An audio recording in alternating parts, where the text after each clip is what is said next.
नहमदुहु व नुसल्ली अला रसूलिहिल करीम अम्मा बाद फ़अऊज़ु बिल्लाहि मिनश शैतानिर रजीम बिस्मिल्लाहिर रहमानिर रहीम अस्सलातु वस्सलामु अलैका या सय्यदी या रसूलल्लाह व अला आलिका व अस्हाबिका या सय्यदी या ख़ातमन नबिय्यीन। अस्सलामु अलैकुम व रहमतुल्लाहि व बरकातुहू। आओ आहियां नात खां मोहम्मद मज़हर अब्बासी क़ादरी प्रोग्राम सलाम रमज़ान सां गॾु हाज़िर आहियां। असां सां गॾु महिमान आहिनि जनाब क़िबला डॉक्टर मुफ्ती नजमुद्दीन अशरफ़ी साहब। दोस्तो, रमज़ान जा बरकत वारा ॾींहं हली रहिया आहिनि। यकीनन अव्हां बि रोज़ा रखो पिया ऐं असां बि रोज़ा रखूं पिया। अल्लाह पाक हिननि रोज़नि जी बरकत सां असां सभिनी खे सेहत, ईमान ऐं रहमतुनि सां नवाज़े। यकीनन हर प्रोग्राम में अव्हां जे सवालनि जा जवाब हूंदा आहिनि। मुख़्तलिफ़ सवालात जेके ॿारनि सां पेश अचनि था उहे असां उन्हनि सवालनि खे मुफ्ती साहब जे साम्हूं अर्ज़ु रखंदा आहियूं। मुफ्ती साहब बहितरीन तरीक़े सां असांखे हिननि जा जवाब ॾींदा आहिनि।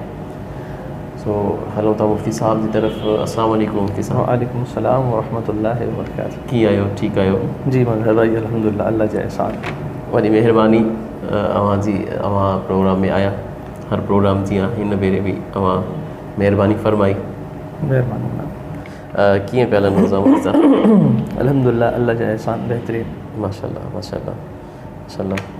अच्छा मुफ्ती साहब, हाणे मुंहिंजे ख्याल में गर्मी एतिरी नाहे जेतिरी गुज़िरियल रमज़ान में हुई। जी हाँ, माशाल्लाह ही रमज़ान शरीफ़ जूं बरकतूं आहिनि जो पहिरें रोज़े खां ई जेको आहे इन गर्मी जो बिल्कुलु ई अहसासु न थियो। जी बिल्कुलु। बल्कि ॿिया जेको आहे उन जी शिद्दत जो बि अहसासु कोई कोन थियो। ऐं बिल्कुलु ईअं ई थींदो आहे जॾहिं बि रमज़ान शरीफ़ जो महीनो ईंदो आहे त जेका आहे उहा मौसम इंतिहाई ख़ुशगवार बणिजी वेंदी आहे। जीअं रमज़ान शरीफ़ जूं पंहिंजूं बरकतूं आहिनि, रोज़े जूं पंहिंजूं बरकतूं आहिनि। बिल्कुलु मां सही फरमायो पिया। बिल्कुलु जेके माशाल्लाह अल्लाह ताला ईमान जी क़ुवत ॾिनी आहे, त कहिड़ो बि मौसम हुजे, गर्मी हुजे या शदीद गर्मी हुजे, पोइ बि माशाल्लाह उहे रोज़ा रखनि था। जी हाँ, मौला काइनात मौला मुश्किल कुशा करमल्लाहुल वजहुल करीम जो इरशाद आहे त असांखे गर्मी जा रोज़ा इंतिहाई पसंदि आहे। अल्लाहु अकबर, सुभान अल्लाह। त ईमान वारनि जे लाइ सुभान अल्लाह, उहो त अल्लाह ताला जो फ़र्ज़ु आहे। जहिड़े महीने में अचे, वॾो मिसाल आहे। हा, जहिड़े महीने में अचे रमज़ान शरीफ़ जो महीनो ईंदो, रोज़ा रखंदासीं। ऐं अल्लाह तबारक व तआला हुकुम फरमायो रमज़ान जे महीने जो रोज़ा रखण जा त 30 ॾींहं या 29 ॾींहं जेको महीनो थींदो उहो रोज़ा रखंदासीं। सही। वरी ईद उल फितर जो ॾिहाड़ो थींदो आहे, जंहिं ॾिहाड़े ते अल्लाह तबारक व तआला इफ़्तार जो हुकुम करे थो। वरी ईमान वारा उन ॾिहाड़े इफ़्तार करे चवंदा रब असां तुंहिंजे फ़रमान ते अमल कयोसीं। जंहिं ॾिहाड़े तुंहिंजो हुकुम हो रोज़े रखण जो, उन ॾिहाड़े रोज़ो रखियासीं। जंहिं ॾिहाड़े तुंहिंजो हुकुम आहे हाणे रोज़ो नाहे रखणो, उन ॾिहाड़े ते असांखे रोज़ो नाहे। तो पंहिंजे रब जे फ़र्मा बरदारी करे रहिया हूंदा आहिनि, पंहिंजे मालिक जे फ़रमान जे तहत हूंदा आहिनि। बसि अल्लाह ताला असां सभिनी खे पंहिंजो ऐं पंहिंजे महबूब जो फर्मा बरदार बणाए। आमीन। फर्मा बरदारी में ई जी हाँ, फर्मा बरदारी में ये हर चीज़ आहे, अदब में ऐं मोहब्बत में। जी नाज़रीन, अवां मुफ्ती साहब खां शुरूआत में ई तमामु बहितरीन अंदाज़ में हिकिड़ी हिकायत ॿुधी। हज़रत अली करमुल्लाह वजल करीम फरमायो त मूंखे गर्मी जा रोज़ा वधीक पसंदि आहिनि। हालांकि उन्हनि गर्मियुनि में रोज़े सां पाण जंगियूं बि लड़ियूं। सो इहा हिकिड़ी वॾी ईमान जी क़ुवत आहे। अल्लाह पाक असां सभिनी खे उन ईमान मां कुझु ज़रूरु अता फ़रमाए। मुफ्ती साहब, सवालात जी तरफ़ हलूं था। सॼो पहिरियों सुवालु आहे, अच्छा तरावी नमाज़ जी क़ज़ा थिए थी? जी, तमामु सुठो सुवालु आहे मज़हर भाई। नाज़रीन खे ॿुधाईंदो हलां त जेका तरावी नमाज़ आहे, नमाज़ इशा खां बाद सुबुह सादिक ताईं जो टाइम आहे जी, इन जे अंदरि अगरि अदा करे थो अदा थी वेंदी। पर जेकॾहिं वक़्तु गुज़री वियो ऐं फजर जो टाइम थी वियो त हाणे उनजो वक़्तु गुज़री वियो, उनजी क़ज़ा कान थींदी। टोटल 20 रकातूं? जी हा, बिल्कुलु 20 रकातूं, 10 नफ़िल। बिल्कुलु। अच्छा, जी हाँ, सही, माशाल्लाह। अच्छा, क़ुरान पाक यकीनन तरावीह में क़ुरान पाक जी तिलावत थींदी आहे। हुफ़ाज़ इकराम जीअं क़ुरान पाक पढ़ाईंदा आहिनि तरावीह में। गैर हाफ़िज़ आहे, किथे हाफ़िज़ क़ुरान जो इहतमाम नाहे, पोइ उन्हनि जे लाइ छा हुकुम आहे? मस्जिद में जी हाँ, या घर में? जी हाँ, बिल्कुलु। बिलफ़र्ज़ अगरि का अहिड़ी मस्जिद शरीफ़ आहे जिते हाफ़िज़ क़ुरान न आहे या बिल्कुलु अगरि हाफ़िज़ क़ुरान मौजूद बि आहे सही पोइ बि जेको आहे क़ुरान करीम मां सॼे क़ुरान करीम मां किथां बि सूरतूं पढ़ी सघे थो, हुन सां तरावी जी सुन्नत अदा थी वेंदी। अच्छा जी हा सही, या सेम सूरतूं आहिनि जीअं एतिरी हुजे हाफ़िज़ क़ुरान न आहे। हा, जेकॾहिं हाफ़िज़ क़ुरान न आहे त पोइ जेतिरो क़ुरान यादि आहे, हा जी हा, जेतिरो क़ुरान यादि आहे त ओतिरो पढ़णु घुरिजे। सही। अच्छा, क़ुरान पाक जी तिलावत लाउडली करणु यकीनन सवाब जो अमल आहे या स्लो पढ़णु, इहो तो इन जे बारे में थोरो ॿुधाईंदा? जी हा, जिथे अल्लाह तबारक व तआला सम्झ में अचे क़ुरान पाक लाउडली हाफ़िज़ क़ुरान पढ़ंदो त तीअं सम्झ में, हिकिड़ा स्पीड में पढ़ंदा आहिनि, ठीकु आहे, इन जे बारे में थोरो सही। यानी अव्हां जो चवण जो मक़सदु आहे त जेके तरावी में हुफ़ाज़ हा फास्ट पढ़ंदा आहिनि, हा तेज़ पढ़ंदा आहिनि, जो क़ुरान करीम सम्झ में न अचे। हा, ऐं ॿुधाईंदो हलां नाज़रीन खे इहा ॻाल्हि त बिल्कुलु इहा आम जेको आहे इहो पेश अचे थो मामिलो त क़ुरान करीम खे एतिरो तेज़ पढ़णु जाइज़ न आहे जो बिल्कुलु सम्झ में ई न अचे त अॻिलो पढ़े छा थो। सही, ऐं माना बि तब्दील थी वञे, उचार सही न निकिरनि, इहो त पोइ उन मक़ामात ते नमाज़ जे फासिद थियण जो अंदेशो थी वेंदो। बाक़ी न क़ुरान करीम खे एतिरी तेज़ाई सां पढ़णु जो सम्झ में ई न अचे त पढ़ी अॻिलो छा थो पियो, त इहो जाइज़ न आहे, बल्कि इन खां इस्तिग़फ़ार करणु घुरिजे, क़ुरान करीम खे ठाहे ठाहे पढ़णु घुरिजे ऐं क़ुरान करीम खे अहिड़े अंदाज़ सां पढ़णु घुरिजे जो सम्झ में अचे हर हिकु हर्फ़ त अॻिलो चवे छा थो पियो। छो त अल्लाह तबारक व तआला जो कलाम आहे, इन खे सुहिणे नमूने सां अदा कजे, एतिरो तेज़ाई में न पढ़िजे जो बिल्कुलु अल्फाज़ जी जेका आहे उहा निशानदही न थी सघे। अच्छा, कोई हाफ़िज़ आहे उनखे क़ुरान पाक ते उबूर आहे, फास्ट पढ़े थो ऐं तलफ़ुज़ बि उनजा सही अदा थियनि था, पोइ ठीकु आहे, बहितर आहे। हा, जेकॾहिं जेको आहे क़ुरान करीम पढ़े थो पियो जी पर हुनजो तलफ़ुज़ वाज़े आहे, अल्फाज़ वाज़े आहिनि, क्लियर ठीकु आहे, सही। सवाल जेकॾहिं हीअ आहे त एतिरो तेज़ आहे जो सम्झ में नथो अचे त चवे सम्झ में नथो अचे, बिल्कुलु इहो जाइज़ न आहे। बाक़ी जेकॾहिं सम्झ में अचे थो ऐं वाज़े आहे, क्लियर आहे ऐं जेको आहे ठाहे ठाहे करे पढ़े थो, पोइ भली स्पीड हुनजी तेज़ आहे पर बिल्कुलु कलाम वाज़े आहे त पोइ ठीकु आहे, पोइ ठीकु। अक्सर अहिड़ा माण्हू हूंदा आहिनि, मूं बि ॾिठा आहिनि, अव्हां बि ॾिठा हूंदा, जॾहिं क़ुरान पाक जी तरावी हलंदी आहे त मस्जिद जा मथियां लाउड जेके स्पीकर आहिनि उहे ऑन करे छॾींदा आहिनि, त पोइ कुझु मोहल्ले वारा एतिराज़ कंदा आहिनि त भई हीअ अव्हां जो जेको स्पीकर आहे असांखे डिस्टर्ब करे थो। हालांकि त उन्हनि जे भरिसां कॾहिं शादी हूंदी आहे त उहो लाउडली सॉन्ग वग़ैरह हलाईंदा आहिनि, उन्हनि ते एतिराज़ न कंदा आहिनि, हिन अमल ते एतिराज़ छो? भाई इहा त हाणे शइ जेका आहे उहा डिपेंड करे थी अॻिले जे मामूलात ते, त आया हू जेको चवे थो पियो त उनजी नियत छा आहे, वाक़ई अगरि घर में को बीमार आहे सही ऐं हो पंहिंजे अल्फाज़नि में दुरुस्त आहे, छो त अल्लाह ताला जी नियत खे ॼाणे थो। सही, बिल्कुलु अल्लाह तबारक व तआला जी हक़ीक़त हाल खां वाक़ुफ़ु आहे, असां फ़क़ति साइल जे सवाल खे साम्हूं रखी करे जवाबु ॾेई सघूं था। मुंहिंजी नियत ख़ुदा ॼाणे, जेकॾहिं नियत उनजी बिल्कुलु दुरुस्त आहे त उनखे उहो अजुर मिलंदो, पर जेकॾहिं नियत दुरुस्त न आहे ऐं क़ुरान खां ई अल्लाह न करे उनखे ईअं आहे हा त पोइ अल्लाह सी इन खां असांखे पनाह में रखे, पर पोइ बि नियत जो दारोमदार आहे। जेकॾहिं अहिड़ी सूरत हाल आहे ऐं उते वाक़ई घर में बीमार आहिनि ऐं जेको आहे कुराड़ा आहिनि, बुज़ुर्ग आहिनि, त अहिड़ी सूरत हाल में बिल्कुलु एहतियात करणु ज़रूरी आहे त जीअं उहो बि जेका आहे डिस्टर्ब न थियनि उन्हनि। अच्छा, हिकिड़ो ॿियो बि सवाल मुंहिंजे ज़हन में अची वियो, जे क़ुरान पाक अल्लाह ताला इरशाद फरमाए जॾहिं क़ुरान पाक पढ़ियो त ख़ामोशी सां ॿुधो ताकी अल्लाह ताला तव्हां ते रहम फरमाए, ठीकु आहे।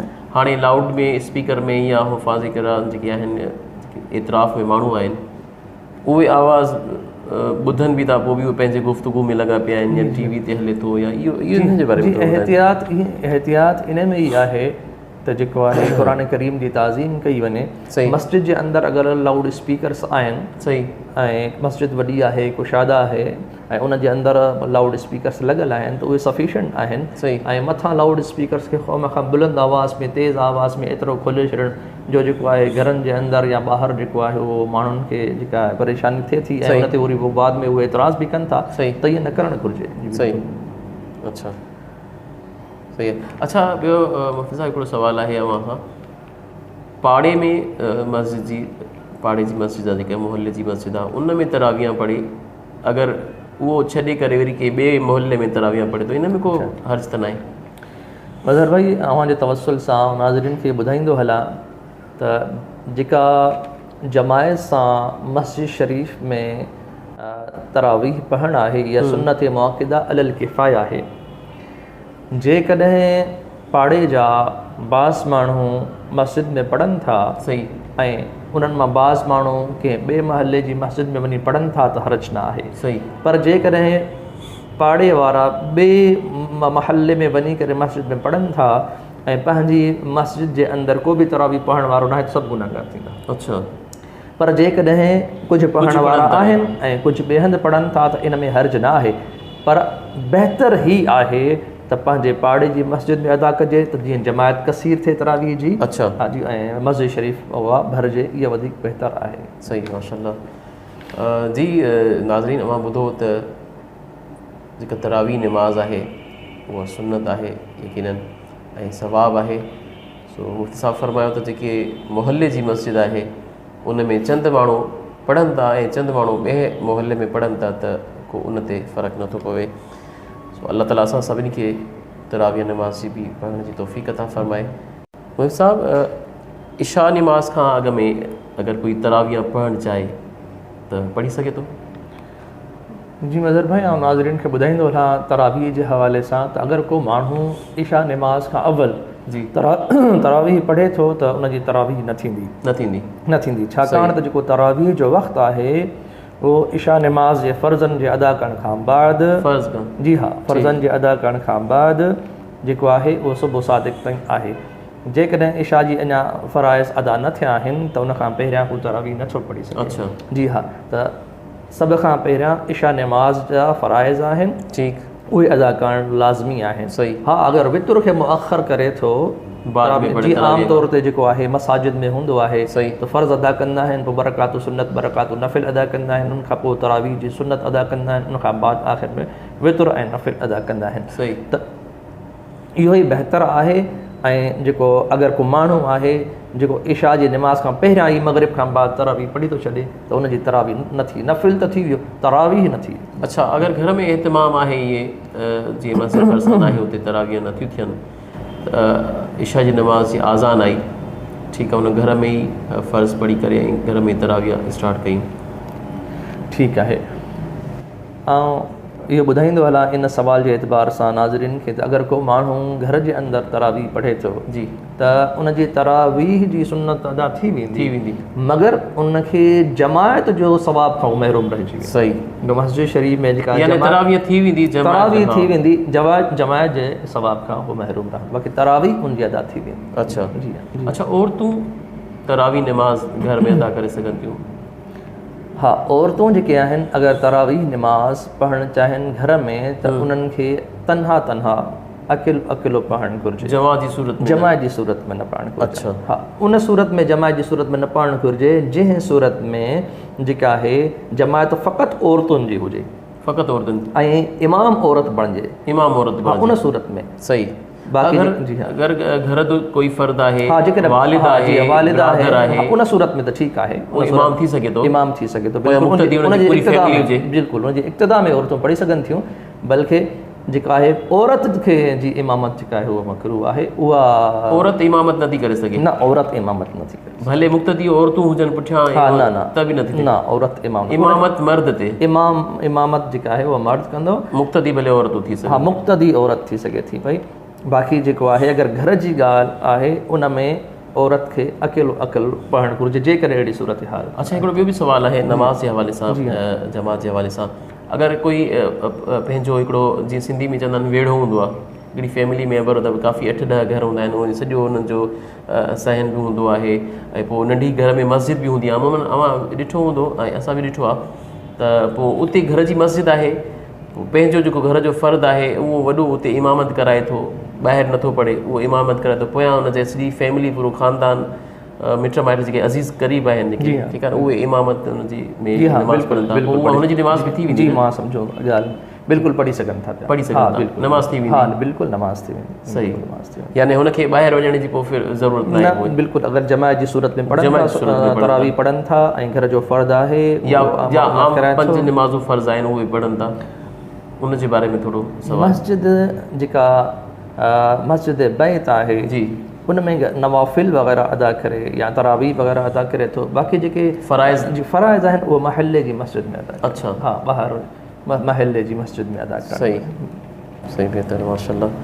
اچھا باقی ہی आहे त नमाज़ अगरि अदा कंदो त नमाज़ उनजी थी वेंदी, जमात जो सवाबु थी वेंदो, पर महल्ले जी मस्जिद में अदा करणु घुरिजे जेके नमाज़ूं आहिनि जमात. अच्छा मर्द घर में तरावी नमाज़ पढ़ी सघे थो? जी बिल्कुलु पढ़ी सघे. हा बिल्कुलु. उन मां पहिरियां तव्हां जी हा घर में तरावी पढ़ी सघे थो. अगरि जमात करे थो, जीअं तव्हां पहिरियां ॻाल्हि कई, नाज़रीन खे ॿुधाईंदो हलां त उन जेको पुटु आहे पंहिंजो या वालिद आहे, अगरि को शोहर आहे, उहो मिसाल बिलफर्ज़ अॻियां इमाम थिए थो, हाफ़िज़ क़ुरान आहे ऐं पोएं पासे न अगरि जमात सां हो नमाज़ पढ़नि था पिया, मुक़्तदी बणिजी त बिल्कुलु थी सघे थो पियो. सही. बाक़ी औरतूं फ़क़ति हुजनि ऐं उन में औरत इमाम बणिजे, इहो मकरूह आहे. जी हा ठीकु आहे. अच्छा मुफ्ती साहब तरावीह में क़ुरान पाक ख़तमु करणु सुन्नत आहे? जी हा मज़हर भाई बिल्कुलु. तरावीह में क़ुरान करीम हिकु बार ख़तमु करणु सुन्नत मुअक्कदा आहे. इन करे अॻोणे मूं अर्ज़ु कयो, अगरि को माण्हू कंहिं जॻह ते तरावीह पढ़े थो, सूरतूं पढ़े थो, त तरावीह जी सुन्नत अदा थी वेंदी, पर क़ुरान करीम जे ख़तम वारी जेका सुन्नत आहे ज़ाहिरी ॻाल्हि उहा रहिजंदी. असांजे नाज़रीन खे मुअक्किदा ऐं गैर मुअक्किदा बि ॿुधायो वज़ाहत कंदा. जी हा जी हा. आम जेके असांजा दोस्त ॾिसनि था या बाद में ॾिसंदा उन्हनि खे जी मज़हर भाई ऐं नाज़रीन खे ॿुधाईंदो हलां त जीअं मज़हर भाई सवाल कयो सुन्नत जे बारे में ऐं तरावीह जे लाइ लफ़्ज़ इस्तेमालु कयो सुन्नत मुअक्किदा अलल किफ़ाया, त हिकु त आहे सुन्नत मुअक्किदा ऐं ॿी सुन्नत गैर मुअक्किदा. सुन्नत मुअक्किदा उनखे चइबो आहे जंहिं ते पाण करीम अलैहिस्सलातु वस्सलाम जन हमेशगी फरमाई आहे. सही. ऐं सुन्नत गैर मुअक्किदा उनखे चइबो आहे जंहिं ते मदीने वारे घोट सल्लल्लाहु तआला अलैहि वसल्लम जन हमेशगी न फरमाई आहे, कॾहिं फरमायो आहे. ऐं अलल किफ़ाया जो मक़सदु हीअ आहे त अगरि बास अशख़ास अदा कई त बास जे मथां उनजो जेको आहे गुनाह न थींदो. जहिड़े तरीक़े सां असां अर्ज़ु कयोसीं त सुन्नत मुअक्किदा अलल किफ़ाया जमात सां मस्जिद में पढ़णु आहे. त हिकिड़ो माण्हू आहे उहो घर में अदा करे थो, ॿिया मसाजिद में अदा कनि था, त हाणे अलल किफ़ाया जो मक़सदु इहो आहे त हुनजी घरवारी बि तॾहिं थिए थी जॾहिं बाज़ मस्जिद में अदा करे रहिया आहिनि. सही. इन करे जेको आहे बाक़ी मुअक्किदा ऐं गैर मुअक्किदा में हीअ फ़र्क़ु आहे. जंहिं ते हमेशगी कई हुजे मदीने वारे घोट अलैहिस्सलातु वस्सलाम जन, ऐं गैर मुअक्किदा जंहिं ते पाण करीम अलैहिस्सलातु वस्सलाम जन कॾहिं कयो हुजे ऐं कॾहिं न कयो हुजे. त जेको क़ुरान करीम जो ख़तमु आहे तरावीह में, इहा हिकु चकर ख़तमु करणी सुन्नत मुअक्किदा. अच्छा जी. अव्हांखे अॻ में मूं अर्ज़ु रखियो त नवाब शाह में नंढड़ो हिकु 7 साल जो उन क़ुरान पाक खे हिफ़िज़ कयो, हाणे उहो नाबालिग आहे. ठीकु आहे. हाणे उहो इमामत कराए किथे मुसलो पढ़ाए थो, इन जे लाइ इमामत लाइ बुलूगत शर्त आहे. बुलूगत शर्त. हा इमामत लाइ बुलूगत शर्त. अच्छा ऐं जे अगरि अहिड़ो बि कॾहिं मामिलो थिए थो उन इलाइक़े में, ॻोठ में, उन देहात में बालिग जेको आहे इमाम नाहे ऐं पोइ उहो जेको गैर बालिग आहे उहो न, पोइ सूरतूं पढ़नि. हा पोइ सूरतूं पढ़नि. अच्छा पोइ हिफ़िज़ जो हाफ़िज़ क़ुरान को बि हाफ़िज़ क़ुरान न आहे. सही. ऐं अगरि हाफ़िज़ क़ुरान आहे त उहो नाबालिग आहे. सही. त पोइ जेको आहे सूरतूं पढ़नि ऐं बालिग इमामत करनि. सही. जी. अच्छा कॾहिं कॾहिं ईअं बि हूंदो आहे त जेके इमाम हूंदा आहिनि, मूं अॻ में बि अर्ज़ु कयो, आम हिकिड़ी जनरल ॻाल्हि कयूं था त पोयां जेके मुक़्तदी हूंदा आहिनि उहे बाशर हूंदा आहिनि. ठीकु आहे. वरी इमाम कॾहिं कॾहिं उहो हुनजी ॾाढ़ी जेका उहो सुन्नत जे मुताबिक़ न हूंदी आहे, पोइ बि जेके वाशर हूंदा आहिनि उहे थोरो डिॼंदा आहिनि त शायदि मां मूंखां साफ़ थी वञे, न पढ़ाइणी ईंदी आहे. इन जे बारे में छा हुकुम आहे? हाणे जेकॾहिं अहिड़ी सूरत हाल आहे त यादि रखो त इमाम जे लाइ इल्मु सभ खां अव्वल लाज़िम आहे. इल्मु. हा इल्मु लाज़िम आहे. अच्छा. बिलफ़र्ज़ अगरि अहिड़ो माण्हू आहे जंहिंखे ॾाढ़ी मुबारक त आहे, बल्कि क़दुरु मुश्त न आहे, ऐं पोयां वारा अगरि 2 आहिनि या 3 आहिनि उनखे ॾाढी मुबारक आहे ऐं क़दुरु मुश्त आहे, हाणे पोयनि खे बिल्कुलु जेको आहे इल्मु न आहे, सिर्फ़ु उन्हनि खे नथा पढ़ाए सघनि ऐं सुहारी मुबारक आहे ऐं हुनखे पढ़णु अचे थी, हुनखे इल्मु आहे त इल्मु अव्वल आहे. हा छा त निमाज़ जे फ़राइज़ खां वाक़ुफ़ु हुजे, वाजिबात खां वाक़ुफ़ु हुजे, सुन्नतनि खां वाक़ुफ़ु हुजे, किथे खां जीअं शराइत खां वाक़ुफ़ु हुजे, किथे सजदा साहिबु पवंदो न पवंदो उन खां वाक़ुफ़ु हुजे, त लिहाज़ा पोइ हुनखे इमामत कराइणी घुरिजे जंहिंखे इल्मु ज़्यादा आहे. अच्छा. हा बिल्कुलु. पोइ तॾहिं हीअ बि वरी अचे थो न त ॾाढ़ी बि उहा बिल्कुलु आहे, पर उन खां अव्वल त जेके आहिनि फ़राइज़ खां वाक़ुफ़ियत आहे, इल्मु ई न आहे त बक़ाया त कम से कम सभ खां अव्वल शर्त ही आहे इल्मु आहे. हा अगरि पोयों बि आलिम आहे, अॻियों बि आलिम आहे ऐं पोयों बाशरा आहे उनजी ॾाढी मुबारक जेतिरी आहे कब्ज़े जेतिरी आहे, हथ जेतिरी 4 आङुरनि जेतिरी आहे। सही। ऐं जेको अॻियों आहे पोइ उहो बि अहले इल्म आहे, मगर उनजी ॾाढी जेका आहे कटे थो पियो त पोइ हक़दार हुओ। अच्छा, पोइ हू आहे। बाक़ी हाणे पोएं खे ॾाढी मुबारक त आहे, सुवारी मुबारक आहे, पर इल्म न आहे। अॻिले खे ॾाढी मुबारक आहे घटि, पर उनखे इल्म आहे त इल्म वारो हक़दार ज़्यादा। अच्छा, छो त उहे अहकामात सलाह खां वाक़ुफ़ु आहे। सही। त उनखे असां अहिड़ी सूरत हाल अगरि किथे अचे थी त पोइ उनखे प्रोग्राम जे टाइम बि इख़्तिताम ते पहुचण वारो आहे। आख़िरी सुवाल कंदुसि, इमाम अगरि कोई उनखे गोॾनि जी तकलीफ़ आहे, उहो कुर्सी ते वेही इमामत करे सघे थो? मुक़्तदी जेकॾहिं कुर्सी ते इमाम बि जी हा, जेकॾहिं हू माज़ूर आहे त उनखे पोयां नमाज़ पढ़णु घुरिजे, जेको तंदुरुस्त आहे, सही आहे, उहो अॻियां उहो जी जी ठीकु आहे। जी नाज़रीन, अवां प्रोग्राम ॾिठो बि ऐं ॿुधो बि, बहितरीन सवालात जा जवाब असांजे मुफ़्ती साहब ॾिना। यकीनन अव्हांजे बि इल्म में इज़ाफ़ो थियो हूंदो ऐं असांजे बि इल्म में इज़ाफ़ो थियो। दोस्तो, जॾहिं इहे सवाल ऐं जवाब अचनि त इहे दिलि में सांढींदा कयो, ताकी अव्हांखे इहे हमेशह यादि रहनि। ईअं न थिए त हिकिड़ो रमज़ान अव्हां ॿुधो, वरी उहे सवाल जेके ॿुधा वरी उहे तव्हां पंहिंजे मामूलात में यादि कया 2-3 ॾींहंनि लाइ, वरी बाद में रमज़ान वियो त वरी तव्हां विसारे छॾिया, वरी तव्हां इंतज़ारु कयो त असांजे मुफ़्ती साहब अचनि या ॿियो को प्रोग्राम अचे असां हुन मां सवाल करे ऐं जवाबु ॾियूं। ईअं न कयो। असां मुसलमान आहियूं, असां ते हुज़ूर अलैहिस्सलाम जो दीन सिखणु फ़र्ज़ु आहे। सो इहे दिलि में सांढींदा कयो। हीअ अव्हांजे लाइ असांजे जनाब साजिद अली मेमण साहब हिन चैनल ते इहो प्रोग्राम इन लाइ ई कयो आहे ताकी अवामुन नास ताईं हुज़ूर जा उम्मती जेके आहिनि उहे बहितरीन तरीक़े सां पंहिंजे दिलनि में सांढिनि ऐं हमेशह उहो यादि कनि, पाण बि यादि कयो ऐं पंहिंजे बचनि खे बि इहे हुज़ूर अलैहिस्सलाम जे फ़रमान ऐं जेके असांजे शरई मसाइल इहे यादि थियनि। अल्लाह ताला अव्हांखे सदाईं सलामत रखे। इंशाअल्लाह ॿिए कंहिं प्रोग्राम में वरी हाज़िर थींदासीं। तेसि ताईं इजाज़त ॾींदा। अस्सलामु अलैकुम वरहमतुल्लाहि वबरकातुहू।